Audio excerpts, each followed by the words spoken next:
First off, Article 2, Section 4 of the U.S. Constitution says the President and the Vice President of the United States may be impeached, and if convicted by the Senate of the specifications, removed from office. And our Amendment 12 says they can no longer hold office thereafter. Now, we have three categories that permit an impeachment, and if conviction follows, removal. One is bribery, two is treason, and three is the commission of what they style high crimes and misdemeanors in office. A high crime is the way they used to read felony. So, do we have arguable felonies? And that's what the impeachment articles charge Mayorkas with, high crimes. Now, what are we talking about? It's interesting. You have a situation where he has taken an oath to uphold American law and the Constitution of the United States. Now, he is likely to claim that he was following orders and the policies of the Biden administration. If he does that, we have a precedent, the Nuremberg war crimes trials against the Nazis. That kind of blew that defense out of the water. In other words, the defense of I was only following orders is not a defense.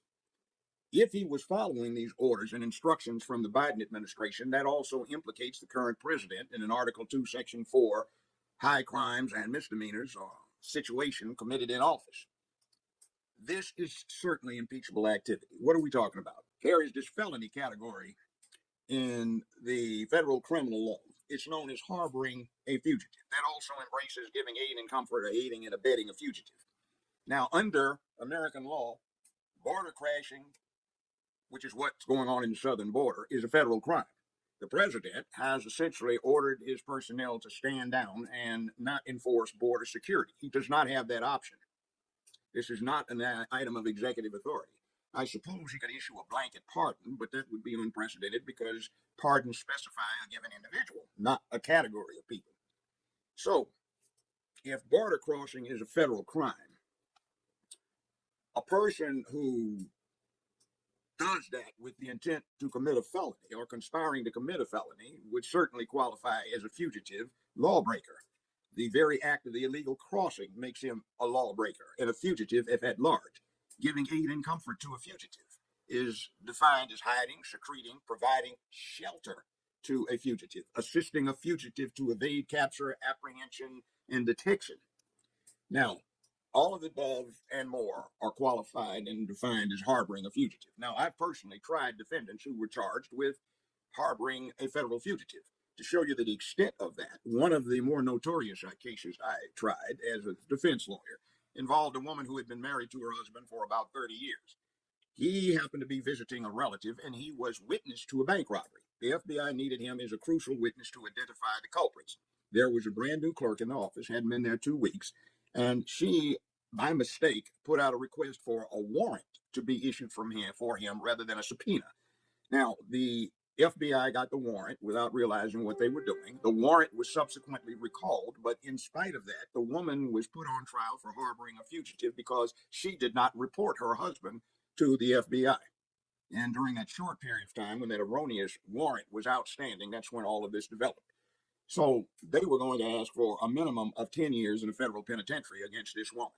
So that'll give you a perspective on the gravity of this particular underlying offense, harboring a fugitive, when we're talking about several million people with some interesting complications and potential developments that would come out of that. Now, all of the above is as it is. Now, if someone plans to and or does act in concert or in agreement with or in furtherance of a scheme with others who act for the purposes of carrying out a criminal act, which in this case harboring a fugitive, that is a conspiracy.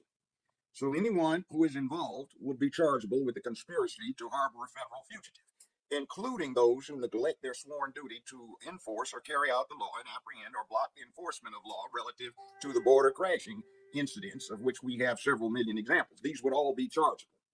This would include the President of the United States, and that would implement Biden. And apparently, Mayorkas is going to assert that he was carrying out his orders, which, if given by Biden, would be a misdemeanor or felony in office. And this would also, by the way, involve anyone and everyone involved in setting up, maintaining, assisting, directing, providing aid and comfort to a sanctuary circumstance. Read sanctuary city. So everybody involved in that is giving sanctuary to people so they can evade the consequences of breaking the American laws relative to border crossings, immigration, and such like. Now, this would prove awkward to a whole lot of people, but if anybody planned this, which I suspect they did not when they brought Mayorkas in, they sure set a magnificent trap. Now, so that would be a way of getting at the underlying sanctuary cities, and there would be an interesting outcome to this, and that would be that anyone who takes office of president and appoints an attorney general for the United States of America should surely direct that attorney general, and the attorney general, when they get in, should take it on his own initiative to institute prosecutions of anyone who is involved in this sanctuary city mess. Now, there is another background back here to this whole thing. Aside from him being an obvious tactical target for the sequential process of investigating and prosecuting a possible widespread criminal conspiracy, we've got another situation. We've got this mess going on in Gaza, and we've got various and sundry international entities involved in it. Well, right now we've got some B-1B bombers hovering over that area. They orbit, they get continuously refueled in the air, and they have a big load of missiles and smart bombs on board. And when it's convenient or there's an opportunity to present itself, they basically annihilate various and sundry insurgents. Now, those insurgents would love to be able to retaliate or shoot down the B-1B bombers, but the fact of the matter is they don't have the means. Or do they? Well, for the last 2 years, this border has been wide open, and 2.5 to 3 million people who are unaccounted for now walked across that border. You can be sure that ISIS, Al Qaeda, Iran, and China, amongst other things, have been walking their agents, including commandos and trained saboteurs and demolition experts, across that border, and they've been carrying military grade explosives in suitcases and other forms of baggage, and they get across the border and hop a bus and go to wherever they're going, or they get transported by the government to a sanctuary city like Los Angeles, San Francisco, Chicago, New York, etc., Philadelphia, and they are right there in the midst of all of these great civilian targets, industrial targets, and military base targets, including a certain U.S. Air Force base not far from the southern border in Texas, where these B-1B bombers launch for their 25,000-mile round trips to the Middle East, where they are refueled in the air on the way there, refueled in the air as they orbit, and then refueled on the way back. And we have 24 of them in operation right now, just 24. And with military-grade missiles, rocket-propelled grenades, RPGs, and stuff, they could create absolute havoc to that Air Force base, and they don't have to shoot down B-1Bs. They can destroy them on the runway. So we have an obvious liability to retaliation, preemptive strike, or whatever it may be in the minds of Iranian-backed insurgents. We don't have to look out for terrorists, so to speak, infiltrating flight schools and getting on board aircraft with box cutters or whatever weapons that did not show up in a scan going through security checkpoints at an airport. These people simply walked in. They don't have to parachute in. They don't have to take small boats and get landed from a submarine to get in. They just walk across the border. They are camouflaged by 2.5 to 3 million other illegals who've crashed the border. And we have a real live mess to set up the next 911. There is a possibility, since Iran has nukes, we might have a suitcase nuke. After all, a 500 kiloton nuclear warhead only weighs 38 pounds.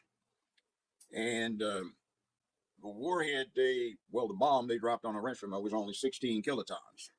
One on Hiroshima was about 18. So now you've got one 500 kilotons explosive yield that you can walk in holding in a case.